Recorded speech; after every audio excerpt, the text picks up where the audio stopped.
right, hey, welcome back. Welcome to the second video of week 1. In this video, we're going to be talking about what exactly technical communication is. So, let me get my screen shared and we can get started on that. Here.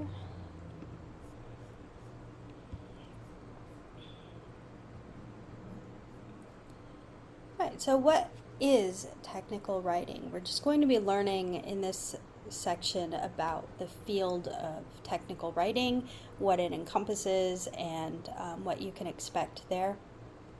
And then the video that comes next will introduce your first individual assignment, which is due Thursday. This video actually introduces your first team assignment, which isn't due until Monday. I will be assigning teams after I receive the email introductions that are due on Thursday. So everyone who submits one of those will be assigned to a team. All right, so what is technical writing? Technical writing, technical communication, as we've said before, is any communication that is imparting information to an audience to help them solve a problem or to use something beyond just reading for information or reading for enjoyment, but is actually a practical piece of writing. There are 4 basic modes of communication that are employed in technical writing, and those are listening, speaking, reading, and writing. Obviously, writing itself is going to be the main focus of our work in this course, but we have to be competent as well in listening, speaking, and reading in order to put together some high-level, high-quality technical writing. Technical writing begins with identifying a problem and thinking about how to solve it. Those problems can be very simple problems, such as somebody keeps stealing lunches out of the staff refrigerator, and then figuring out, well, how can we solve this and what writing should we do in order to solve it? There might be signs that are created. There might be a memo that's sent out to everyone with a policy and that has consequences if you're caught stealing someone's lunch or something like that. And it can be bigger problems, as we see around the world, how to combat climate change and the effects that we're seeing from that. What can different organizations, different groups of people do to combat climate change where they are? So we've got, like from the mundane, everyday, sort of almost non-problem problems, unless you get hangry and it's your lunch being stolen, to the more global problems that are dealt with in technical writing. As with any kind of writing, in order to produce a good piece of technical communication, you have to, as a writer, understand the purpose and the audience. So technical writing is communication that helps others learn about a subject, carry out a task, or make a decision. It's communication that reinforces or changes attitudes and motivates readers to take action. So those are its 2 overarching purposes, and of course within each piece of writing that you do there will be more specific purpose. And then the audience would be 1 or more people who will read the document and attend the oral presentation, visit the website, or view the video that you'll produce. These people could be your peers, your supervisors, or people even outside of your company. Again, each specific piece of writing that you produce is going to have a more specific audience that you will have to consider. And we'll be diving more into that later on as we get into more specific projects. But for now, this is just our general overview. So what are some examples of technical writing?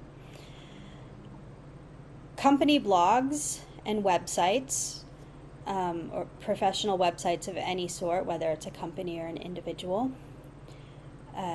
business emails, technical reports, proposals, podcasts, resumes, cover letters, job posts, instruction manuals, infographics, and many, many, many more. We are going to be working with several of these ones that are listed, as well as some others in this class this semester. There are so many different examples of technical writing, and some of them are field dependent, meaning that accountants are going to have technical writing documents, texts that engineers won't have, and engineers will have some that scientists, laboratory scientists won't have, and so forth and so on.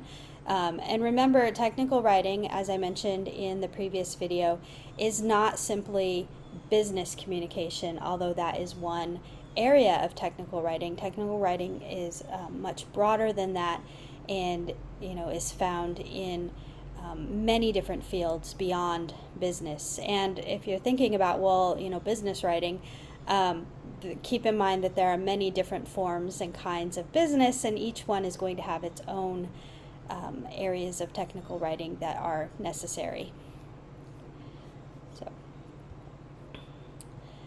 So why, how important is technical writing? Well, in 2019, there was a report that was published. You can find the information on this in your textbook in Chapter 1, like the actual report and all of that. But here's kind of the breakdown of what employers were saying were the most important skills or attributes when they are looking to hire new people to come into their company. And at the top, 82% said that the number one skill they're looking for is written communication skills. That covers so many different fields. This is not just in jobs that are writing specific jobs, but this is in career fields where you don't necessarily think of writing as being an important part of the job.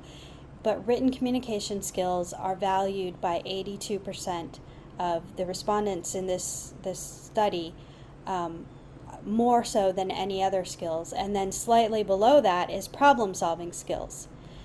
And then we have the ability to work in a team, which is just slightly below those problem-solving skills. And then we go down and we've got taking initiative, analytical and quantitative skills, strong work ethic, verbal communication skills. So see, the verbal communication skills, I need to slow down. I've only had one cup of coffee, so I don't know why I'm rushing. The verbal communication skills are actually less valued. They're still highly valued, as you can see from that 67% number there, but they are less valued than the written communication skills. And below that is leadership, right? And detail-oriented, and then the technical skills. So all of these things come above technical skills, which surprises many of us when we look at that and we think, well, don't they want the skills first? Well, the idea, I think, behind a lot of employers is that if you have all of these other qualities, you will be able to develop those technical skills as you go. And I think it's easier when you're doing that kind of work to learn the technical skills than it is to all of a sudden learn good communication skills, both in writing and verbal communication skills, and to all of a sudden become a problem solver. Those are skills that I think that will help. And I think this is where companies are thinking of this. They will help. All of these skills listed above technical skills will help in the development of technical skills. So one thing to keep in mind is that this course is designed, all of the projects, all of the activities I have designed with this sort of hierarchy in mind, where we are, obviously it's a technical writing class, so we are going to focus on those written communication skills, and within that we will be working on problem solving. You will have teamwork that you have to do. You will have to take initiative. Some of you are good at that, and some of you need to, put yourselves out there. take some risks, to take initiative. You will have analytical activities.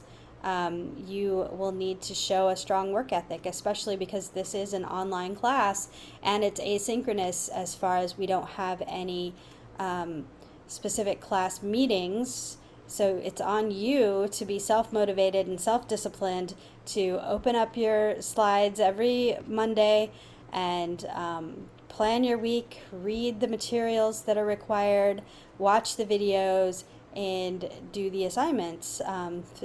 You have to take the initiative to communicate with me and with your teammates, your classmates, throughout the semester. So, that's something that's really important for you to develop, and you will develop those initiative, the strong work ethic, verbal communication skills.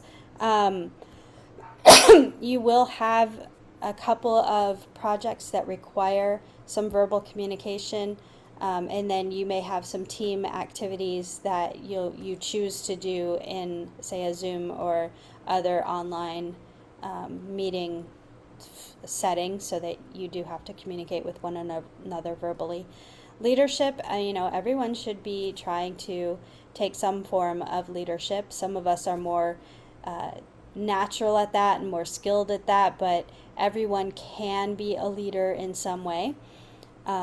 And then being detail oriented is important in order to do the best you can in creating the highest quality materials and submitting them by their deadlines. And then the technical skills, beyond using some of the tools, I can't teach you, say, technical skills in accounting or how to use certain accounting software and things like that, or engineering. Those are not my fields. I can teach you how to read a book, but that's my area of expertise, is more of the humanities, the language arts, kind of writing and reading and that kind of thing. I can't teach you those technical skills that don't relate to my field. So that's something that you have to learn through your other coursework and on your own as well.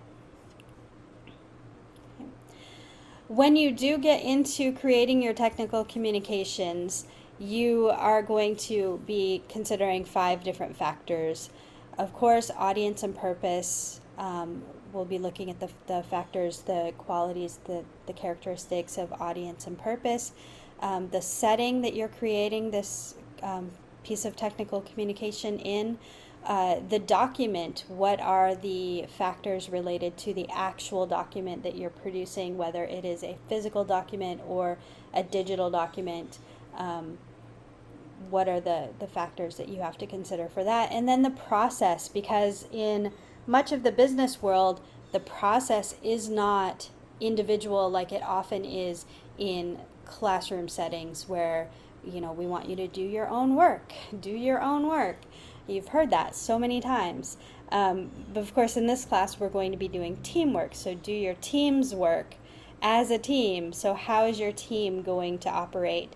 And you'll find that in the real world. Even if you do have your own office and you have your own tasks, you will be responsible to work with other members of your company in, creating things, in preparing presentations, in making workflows work efficiently.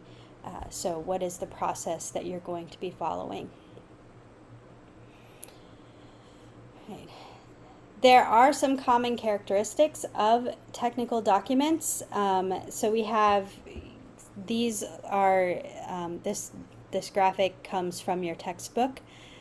So you can take a closer look there at it, but almost every technical document has these 6 main characteristics. So we've got, it addresses particular readers. We've talked about that. It has to have a specific purpose and audience beyond just those general ones that we mentioned. It helps readers solve problems. It's produced collaboratively. Very rarely in the real world are you going to have documents that you are the only one contributing to in your workplace. For most people, it uses design to increase readability. So we will be talking about lots of principles of design and how to implement those in the different kinds of documents that you'll be making. It reflects the organization's goals and culture, and it consists of words or images or both. Okay.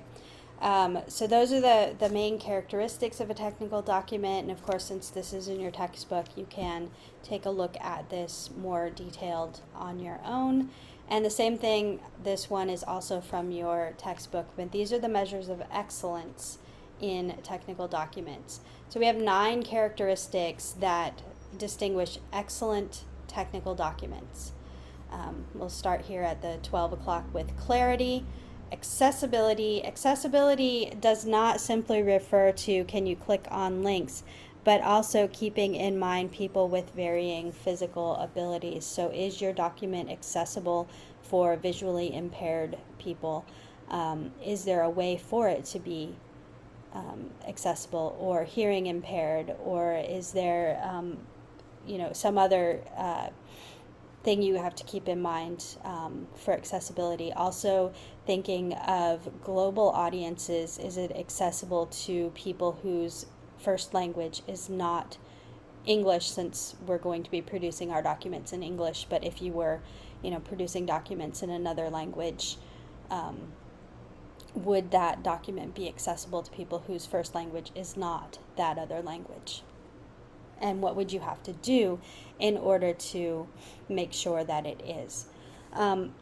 Comprehensiveness, professional appearance, usability, accuracy, conciseness, correctness, and honesty. Those are all the important, sorry, I have allergies, and my nose decided to start itching right now. Okay. Those are all the 9 characteristics that are most important in determining the excellence of your technical documents. If I were you, I would make sure I put a bookmark in this page and the page before it with the characteristics, and make sure that every time you produce something, you check it against these characteristics, because we are all aiming for as excellent as we possibly can, so that we can produce the highest quality documents that we can. All right.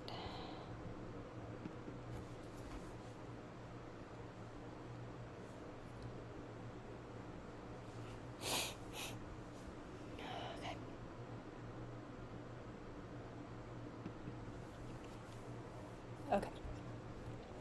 Okay. Sorry about that.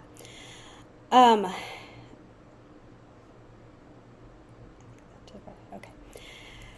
So, successful technical communication depends upon the ability to conduct research, the ability to analyze information, and the ability to speak and write clearly. Remember that the beauty of technical writing is in its efficiency, accuracy, and clarity, and those are all things that we will be talking about as we go on throughout this semester.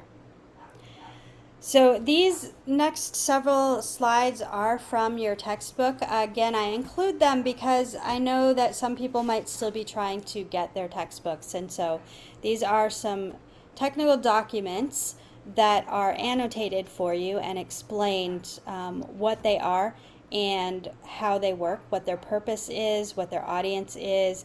It's giving you some information about, like, this video is meant to be easy to share on social media because it has the sharing, links for social media.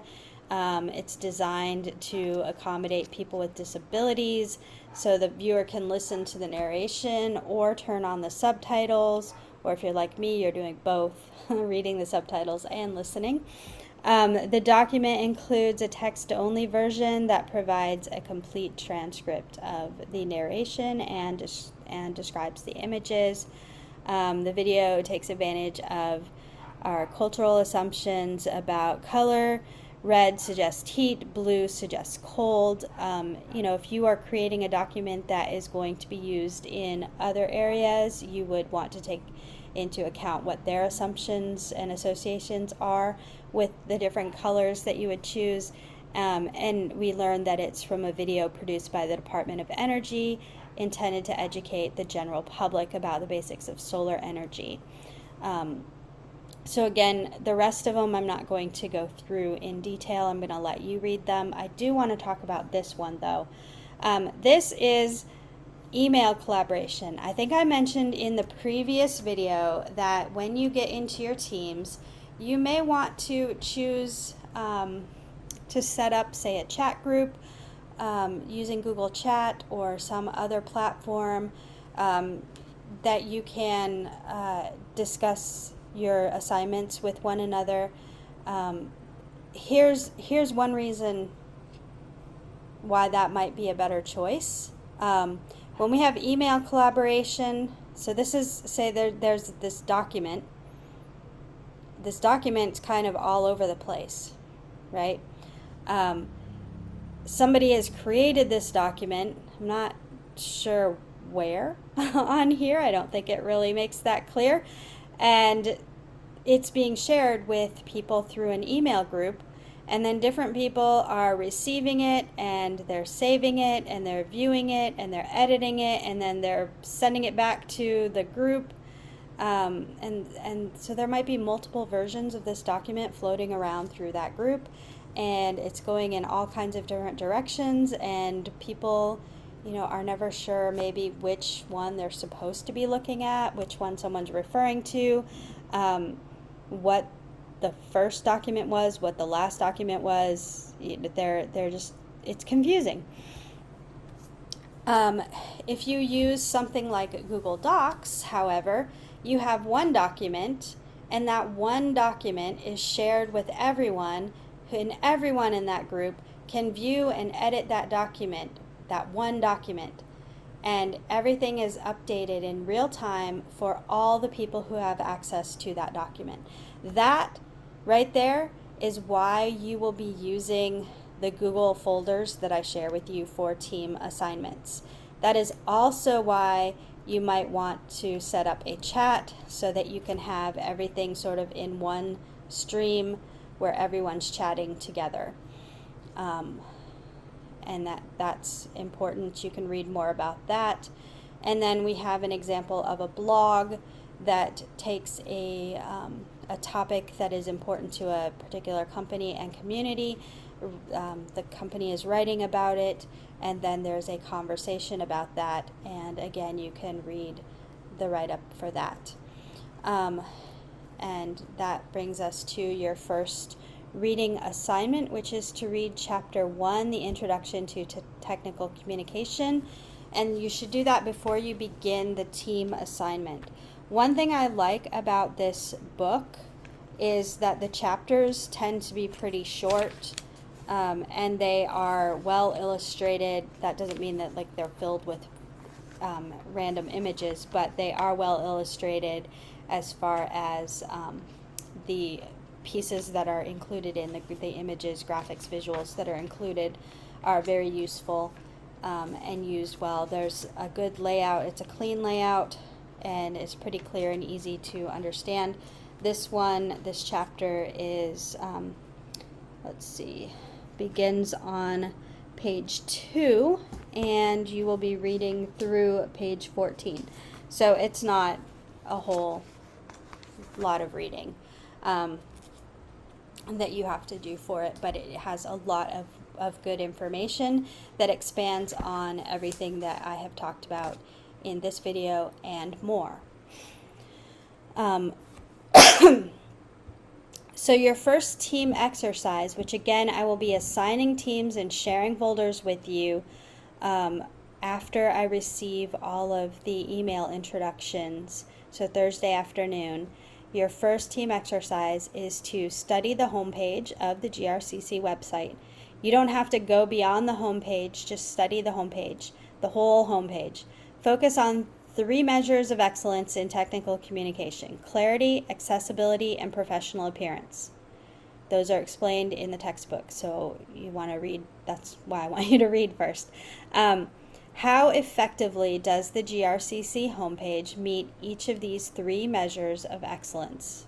communication, clarity, and accessibility. Clarity, accessibility, and professional appearance. I can't read. All right. So those 3 things you're going to focus on. You want to study the homepage for those 3 things in particular. How clear is the information and how clearly is it presented?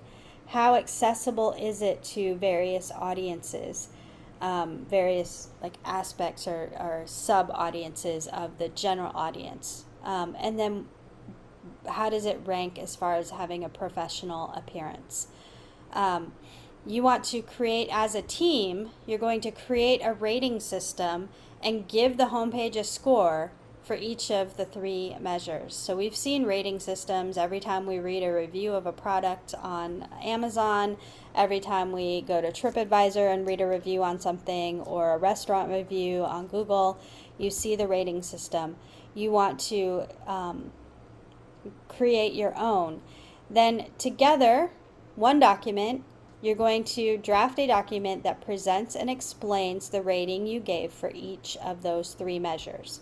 So your document should somehow show that you are rating clarity, accessibility, and professional appearance. Maybe you're giving it, X number of stars out of X number of stars, so like 3 out of 5 stars for clarity or whatever, it is. Or maybe you choose a different rating system that you want to. Maybe you use like a sad face as a neutral face and a happy face or something like that.